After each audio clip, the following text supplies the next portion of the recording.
Эрдоган угрожает Израилю и курдам. Турция готовит новый виток агрессии. Турция снова демонстрирует агрессивную истерику. На фоне роста цен и обвала экономики Эрдоган вновь переключает внимание на внешний конфликт, угрожая Израилю и курдам. Он заявляет, что Израиль должен вывести войска из Сирии, а РПК и отряды народной самообороны будут раздавлены потому, что они не хотят складывать оружие перед Турцией. Но почему бы курдам это делать?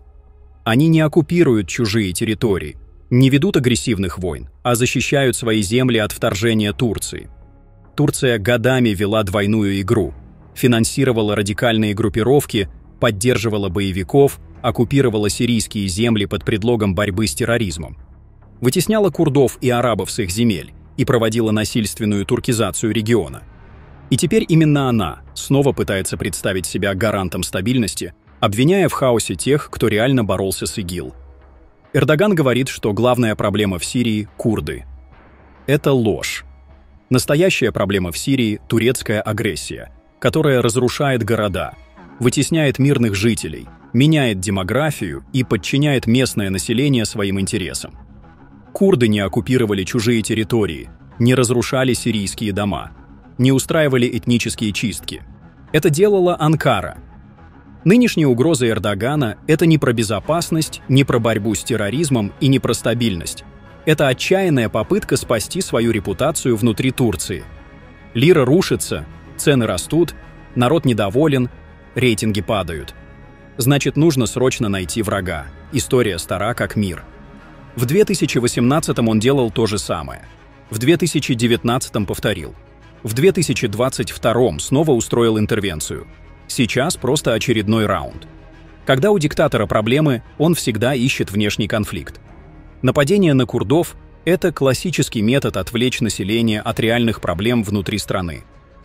Но Турция больше не в той позиции, чтобы безнаказанно диктовать условия. Весь мир понимает, кто именно несет ответственность за хаос. Курды не исчезнут, не отступят, не сложат оружие перед турецким террором. И чем больше Эрдоган будет брецать оружием, тем сильнее он будет загонять себя в угол. Он может продолжать брецать оружием и грозить курдам, Израилю, ЕС, кому угодно. Но это не изменит главного – его режим катится в пропасть. На этом фоне Израиль готовится к возможному военному конфликту с Турцией. Недавно комитет Нагеля представил доклад, в котором Анкару рассматривают как угрозу, стремящуюся восстановить влияние Османской империи. Турция, используя прокси-группировки в Сирии, может разжечь региональную войну. Израиль отвечает подготовкой военных сценариев, а также усиливает поддержку курдов, что только обострит противостояние и усложнит задачи Турции. Турция давно ведет агрессивную политику, усиливает контроль над севером Сирии, поддерживает Хамас, конфликтует с Грецией и Кипром. Также напрямую участвовала в войне против армян Арцаха. Израиль видит действия Турции как стратегическую угрозу и уже начал активное лоббирование интересов курдов. Через свое влияние в США и Европе Израиль добивается помощи сирийским курдским формированиям, ослабляя позиции Турции. Если ситуация обострится, Анкара может получить новый фронт в Сирии, что усложнит ее положение. Об этом я говорил еще в прошлом году неоднократно, но сейчас от моих теорий Израиль приступил к действиям. Теперь к вопросу, а как быть Азербайджану? Фактически, наибольший удар этот конфликт нанесет Азербайджану. Баку оказался между двух союзников – Турции и Израиля, которые могут стать военными противниками. Турция – главный политический и военный партнер Азербайджана, но Израиль – ключевой поставщик вооружений и технологий. Баку также снабжает Израиль нефтью, покрывая 40% потребностей страны. Интересный шпагат получается, не так ли? Тут, как говорится, и к бабке не ходи. Если война начнется, Турция потребует от Азербайджана лояльности, включая прекращение экспорта нефти в Израиль. Это поставит Баку в жесткое положение. Отказ ударит по отношениям с Анкарой, а исполнение требований Турции приведет к потере Израиля как стратегического союзника. В ответ Тель-Авив может ввести санкции, заблокировать военные поставки и пересмотреть свою позицию по конфликтам Армении и Азербайджана. Еще один риск для Баку – возможное сближение Израиля с Арменией. Пока Ереван сохраняет нейтралитет, но если Баку выберет Турцию, Израиль может ответить поставками вооружений Армении, что резко изменит баланс сил на Кавказе. Поверьте, в этом мире меняется все с такой скоростью, что я уже ничему не удивляюсь. Безусловно, Азербайджан также столкнется с экономическим кризисом. Торговля с Турцией и Израилем приносит миллиарды долларов, и война поставит крест на этих потоках. Турция, вовлеченная в конфликт, не сможет поддерживать Азербайджан, а Израиль начнет искать новые источники нефти. К слову, Израиль уже это делает. Мы являемся свидетелями того, как баланс, который Баку выстраивал годами, рушится. Любой шаг приведет к потерям. Поддержка Турции испортит отношения с Израилем, поддержка Израиля обострит конфликт с Анкарой. Если Баку попытается сохранить нейтралитет, он рискует потерять доверие обоих союзников и оказаться в изоляции. Эта война еще не началась, но ее последствия для Азербайджана могут быть катастрофическими. И те, кто говорят, что она невозможна, наверное, до конца не осознают неосманских аппетитов. Что касаемо торговли между Турцией и Израилем, то она не прекратится. Рынок, как всегда, порешает. 2025 год обещает быть очень горячим на события. Хочу сказать, что нашей команде пришлось прочитать множество забавных комментариев о возможной войне между Турцией и Израилем, о которой мы говорили в наших роликах в конце 2024 года. Некоторые всерьез считают, что это невозможно. Я искренне удивляюсь, что до сих пор есть люди, которые верят в невозможность конфликтов в современном мире. Я, естественно, не сторонник войн, война — это зло, и это очень плохо. Но, наверное, у многих сложилась иллюзия, что война обязательно должна выглядеть как классическое вторжение одной армии на территорию другой страны. Однако достаточно вспомнить войну между Ираном и Израилем. Раньше тоже говорили, что прямого столкновения не будет, что это все выдумки. В итоге в 2024 году мы увидели удары по всему Израилю. Любой разумный человек понимает, что если война начнется, то сначала чужими руками.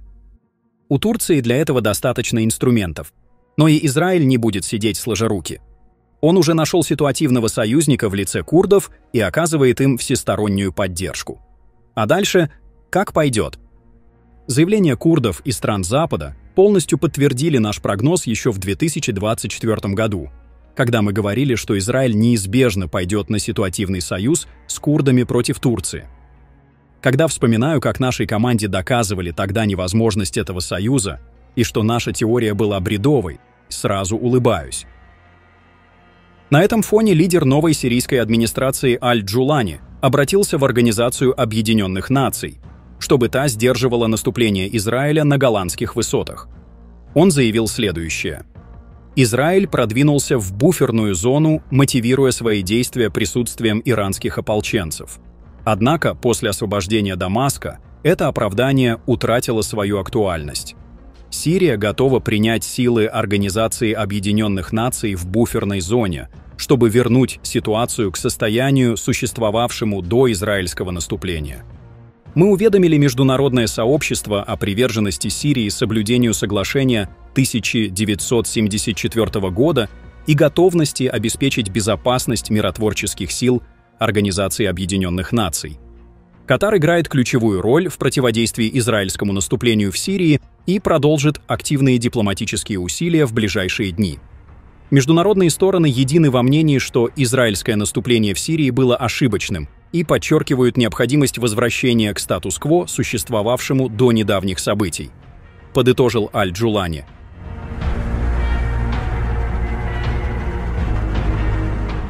Иран, Израиль и курды. Как Турция ошиблась с дронами. Недавно появилась интересная новость. Турция сорвала поставки 1500 иранских дронов курдскому сопротивлению. Этот шаг Анкары снова заставил всех говорить о последствиях и размахе конфликта, в который Турция, похоже, влезла не так просто, как ей бы хотелось. Турция решила показать зубы и начать мешать поставкам иранских дронов-камикадзе курдскому сопротивлению. Иран, в свою очередь, намеревался передать 1500 дронов для поддержания баланса сил. Но что же сделала Турция? Начала перекрывать каналы поставок, угрожать ударами и заявлять, что решит проблему с помощью силы. Власти Турции уверены, что смогут заткнуть проблему бомбами, но проблема в том, что время работает против них. Сколько лет Эрдоган уже тратит на борьбу с курдами? Десятки. И что в итоге? Рабочая партия Курдистана продолжает существовать. Турция не может полноценно контролировать Сирию, а теперь еще и Иран добавляет проблем. Курды — это не просто группа боевиков, это 40 миллионов человек, которых Турция вынудила взять в руки оружие. Иран дал им шанс на баланс в войне, но Турция сорвала поставку, посчитав, что снова одержала победу. Однако, если дроны РПК действительно представляют угрозу для Турции, это значит, что Анкара уже проиграла.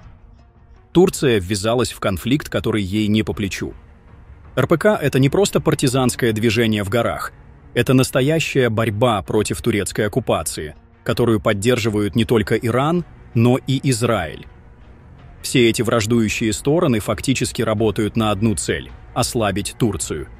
Если кто-то до сих пор думает, что курдская проблема может быть решена, пусть посмотрит на карту и посчитает, сколько у Турции открытых фронтов.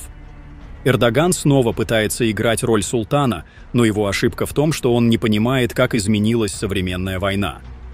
Турция привыкла бороться с партизанами, но теперь против нее тактические дроны, разведка, высокотехнологичное оружие. Сорвав поставку, Анкара не решила проблему, она просто усложнила ситуацию, ведь в следующий раз дроны попадут в нужные руки по куда более хитрой схеме. И вот тут главный вопрос.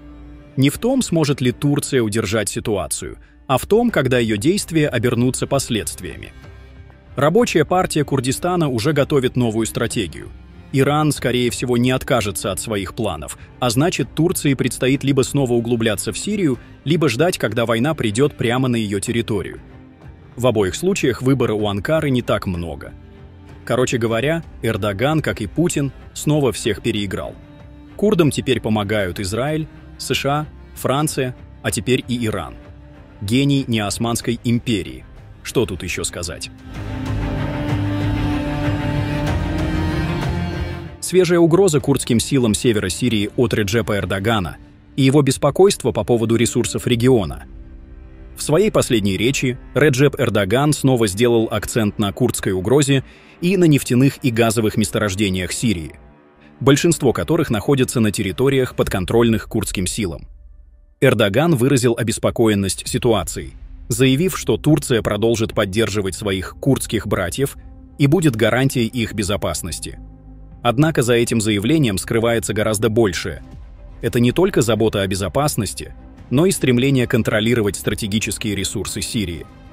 Эрдоган не обошел стороной угрозу со стороны ИГИЛ, утверждая, что Турция – это сила, способная решить проблему. Он подчеркнул, что если бы все внешние силы убрали свои руки с региона, то Турция в союзе с сирийскими братьями быстро расправится с ИГИЛ, отрядами народной самообороны и другими террористическими группировками. В его речи также прозвучал сигнал к пересмотру позиций тех, кто пытается разделить Сирию, поддерживая искусственные этнические напряженности. Эрдоган настоял на том, что главной угрозой в Сирии является именно курдская террористическая организация «Отряды народной самообороны», которая контролирует треть территории страны и захватывает природные ресурсы. Он заявил, что если отряды народной самообороны не распустятся и не сложат оружие, ей не удастся избежать ужасной участи. Кроме того, Эрдоган напомнил, что Турция и Ирак никогда не допустят создания курдского государства, предупредив, что любые попытки создать такое государство могут привести к катастрофическим последствиям для всего региона. Это заявление добавляет новые угрозы для сирийских курдов, находящихся в уязвимом положении. Тем временем, международная ситуация вокруг сирийского конфликта продолжает накаляться. Франция и США продолжают открыто поддерживать курдов, несмотря на угрозы Турции, в то время как Кремль, по-прежнему подчиняясь внешнеполитическим интересам, демонстрирует привычную покорность перед Турцией, потакая ее экспансионистским амбициям. Турция, несмотря на свои угрозы и домогательства, сталкивается с серьезным вызовом. Ее планы на Ближнем Востоке далеко не однозначны, и ее роль в сирийском конфликте продолжает подвергать сомнению международное сообщество. На этом фоне США решила признать кипрско-греческую администрацию подходящей для продажи оружия и военной подготовки. В этой связи МИД Турции сделала заявление: «Мы осуждаем решение, принятое США 15 января, по которому кипрско-греческая администрация была признана подходящей для продажи оружия и военной подготовки». Мы разделяем точку зрения, высказанную в заявлении МИД Турецкой Республики Северного Кипра по данному вопросу. Мы рассматриваем это решение, которое приведет к увеличению военной активности на острове, как серьезную ошибку. В условиях крайне напряженной обстановки в нашем регионе все стороны должны воздерживаться от провокационных действий и проявлять здравый смысл. Мы ожидаем, что новая администрация США, которая вскоре вступит в должность, отменит этот ошибочный шаг, предпринятый уходящим президентом. Как родина и гарантирующее государство, Турция продолжит поддерживать усилия Турецкой Республики Северного Кипра по укреплению ее оборонных и сдерживающих возможностей, заявили из МИД Турции. Как мы видим, США со всех сторон дожимают на Турцию. Пишите ваше мнение в комментариях и подписывайтесь на наш канал, чтобы не пропускали самые важные новости мира и нашего региона.